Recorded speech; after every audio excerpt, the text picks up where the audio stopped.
Hey, Team Astronaut Evo here, with the JFannificient SP'd out Royal Paladins. Cause Gold Paladins is a bad deck. No, I'm just kidding. It's pretty good, but I think MLB is the flavor of the month. So this is SP. The starter's Wingull Brave. What he does is when a Gray 1 rides over, he could go into any rearguard circle. And Royal Paladin. Yeah, if he boosts a blaster blade, a blaster unit, and it hits, he goes into the soul, and you can search your deck for any blaster unit. Majesty Lord Blaster, Blaster Dark, Blaster Blade, which is good because this deck requires setup. And it's a 5k booster. Blaster? Yeah. Let's go, Pete. Trigger lineup. 8 crits. Cause, yeah. Some people run 12 crits, but I don't, because I think that's stupid. That's my deck. And it's very sacky. I mean, you could potentially win at turn 3, but it's not as safe, and it's not as rewarding as running 4 draw triggers, because during damage check, if you damage check a draw trigger, you get a plus, but if you damage check a crit, you only get the power bonus and nothing more than that. So, and if you get the draw, you could potentially even draw into like a 10k shield. So, I think running 8 crit and 4 draw is better than running sacky 12 crits. I mean, if you're a really sacky player and you know you have good luck all the time, you can run 12 crits. I don't give a fuck. How do you but measure like, your luck? Yeah. How do you measure your luck? And 4 heals, or you could go balls deep and run 12 crits and 4 draws, but that's stupid as fuck, and you'll die pretty fast. Don't care. Leon, Yes, one sir. Leon. This deck requires a lot of setup, so it's good to refresh your hand with the Leon. If you start off with the draw trigger, you could pitch it with Leon to draw something, or if it's your first turn, you could Leon and do something. Yeah, I mean, even if you can't attack, you could like swap out your hand a bit. And 2Ks, what they do is if they're attacking and you have a blaster unit as a vanguard, like Majesty Lord Blaster, Blaster Dark, Blaster Blade, it gains plus 3k. So it's a 10k attacker front. For a grade 1. And it's a 7k booster, which is fine if you have like 11k or higher attacking rear guards in front. But if something in front dies, you can always move it up to attack for 10, which is why it's so good. But there's not enough room, so run 2. 3 Toy Pugils. I'm honestly against this card, but JFan runs it. I find it very situational. For example, if you have a grade 3, a grade 2, and more grade 2. Let's just say a perfect shield. So, if you play this, you don't get anything. But if you play this, you're going to be sacrificing 5k guard. You're going to be sacrificing 5k guard. Dude, So, should I just do it? not that good. I'm feeling like I should just Very do it with all situational. that hatred I'm hearing. 3k. 3k. But it works. It works really nicely because if he does have like 2 grade 3s, these are very powerful. These are 9k boosters, which are really something.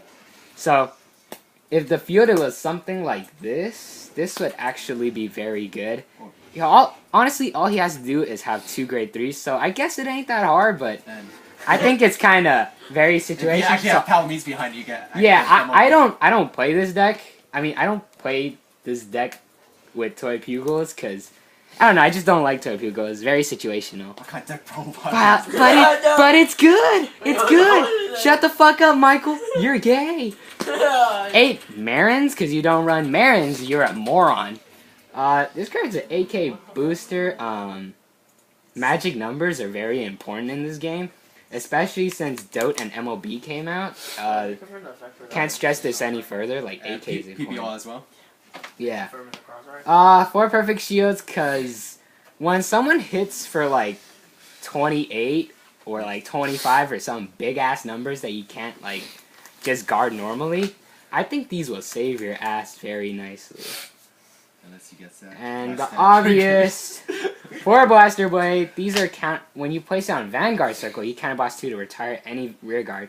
If you put it on rear guard circle, counterblast 2 to retire grade 2 or higher Vanguard. I mean, rear guard.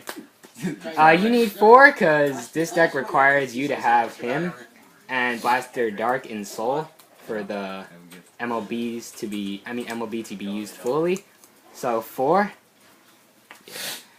And then 3 Blaster Dark. 3 because this card is actually very shitty if you don't play it on the Vanguard Circle. And you only need it for the Majesty of the Lord Blaster's effect anyways. And if you run more, it sort of clogs you up and it's not that, it really isn't that good. You can't even discard this crap for your perfect card. It says discard a Royal Paladin. Yeah. 2 Bedivere becomes a 12k beater.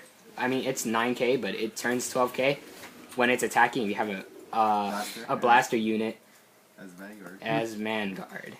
So, yeah, good. I run 4, but JFan runs 2 because he needs room for other stuff. 2 Starcall Trumpeteers. These are SP. Yes, they are. Oh, and these are SP. These are SP. And whatever the fuck can be SP'd out in this deck. So, once again, this deck requires shit tons of setup. So, Starcall Trumpeteer really helps out. And after you use it, you could intercept with it because it's a very shitty attacker. Yeah. That's it for the grade 2s. Grade 3s. The obvious 3 MLBs, yes, they're all SP. And I run 4 because you don't need 4. You can search for stuff. And they, as rear guards, they don't hit that high. I mean, behind the Marin, it's 18, but you know, like, I'd rather have, like, Palamedes behind a Marin and hit for 21, so it's good against even 10k Vanguards and 11ks. Because not everyone plays cross rides. So yeah, 3. Yeah, whatever. 3 Palamedes, because this guy is one of the most broken cards ever. He's the only card in game, like, no clan duplicates, like, made in a Libra or some shit like that. There's, like, if it attacks and you have another grade 3 besides him, it gains plus 3k. That's a 13k attacker by itself. That's unprecedented. Like, it's really broken. And, as a rear guard. Yeah, as a rear guard. It's almost, like, Tom and him are the 2 most broken rear guards in this game. But, and 2 SP Alfreds, because if you don't get this guy, like, he is your backup plan. He is a 20k attacker, which is very good. Hits for magic numbers, and honestly, I think he's the best Royal Paladin card out there.